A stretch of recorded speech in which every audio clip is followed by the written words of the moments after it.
રાજકોટમાં પૂર્વ મેયર નયના પેઢડિયાના ગેરકાયદે બાંધકામ મુદ્દે ફરી રાજકારણ ગરમાયું છે. ગેરકાયદે બાંધકામ અંગે મહાનગરપાલિકાની ઢીલી નીતિ સામે કોંગ્રેસે આકરા પ્રહારો કર્યા છે. વિવાદ અંગે વર્તમાન મેયર નેહલ શુક્લે જમીનના ટાઇટલ અને ગેરકાયદે બાંધકામ અંગે કલેક્ટર પાસે સત્તાવાર માહિતી માંગવામાં આવી હોવાનું કહ્યું. પૂર્વ મેયરનો પરિવાર અને કોર્પોરેશનના અધિકારીઓ આ મુદ્દે કલેક્ટર સમક્ષ રજૂઆત કરવા ગયા હોવાનું પણ કહ્યું. એટલું જ નહીં, કલેક્ટરનો આખરી નિર્ણય આવ્યા બાદ જ આગળની કડક કાર્યવાહી કરવામાં આવશે તેવી બાંહેધરી આપી હતી. બીજી તરફ હજુ સુધી કોઈ નક્કર પગલાં ન લેવાતા કોંગ્રેસે ભાજપની કથની અને કરની અલગ હોવાના આક્ષેપો કર્યા. કોંગ્રેસના નેતાએ જગ્યા અને બાંધકામ બંને સંપૂર્ણપણે ગેરકાયદે હોવાનું કહ્યું, જેને તોડી પાડવાની સત્તા કોર્પોરેશન પાસે જ હોવાનો કોંગ્રેસે દાવો કર્યો છે. જેથી ભાજપે પૂર્વ મેયર સામે કાર્યવાહી કરીને સમાજમાં એક દાખલો બેસાડવાની વાત કરી છે. મેં બધી વિગતો મંગાવી હતી. અત્યારે જમીનના ટાઇટલ અંગેનો વિવાદ ચાલી રહ્યો છે અને વિવાદ નક્કી કરવા માટે બંને પક્ષ કલેક્ટર ઓફિસમાં ગયા છે.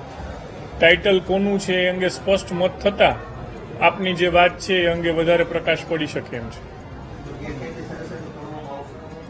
સ્વાભાવિક છે કે કોઈ પણ ગેરકાયદેસર વસ્તુ છે તો એના ઉપર જે પગલાં લેવાના હોય લેવા જ પડે. એ જગ્યા છે એ સરકારી જગ્યા છે. એ કલેક્ટર તંત્રમાં આવે. નેહલભાઈની વાત સાચી છે કે કલેક્ટર તંત્રમાં આવે, સરકારી જગ્યા ઉપર બાંધકામ છે.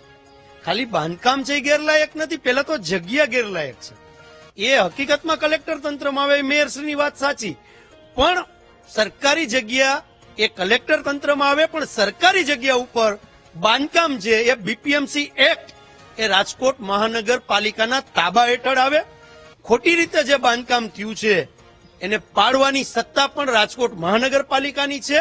પણ મેં તમને કીધું એમ કે કથની અને કરણીમાં આ લોકો તફાવત જોવે છે કે તમને રાજકોટની જનતાએ સત્તા સ્થાને બેસાડ્યા છે તો તમે એવો એક દાખલો બેસાડો કે કોઈ પણ રાજકીય પક્ષનો વ્યક્તિ હોય, કોઈ પણ ચાહે રાજકીય પક્ષનો પાર્ટીનો માણસ હોય, એક દાખલો એવો બેસાડો કે રાજકોટ મહાનગરપાલિકામાં સામાન્ય માણસને જેમ આપણે દંડીએ છીએ એવી રીતે દંડીને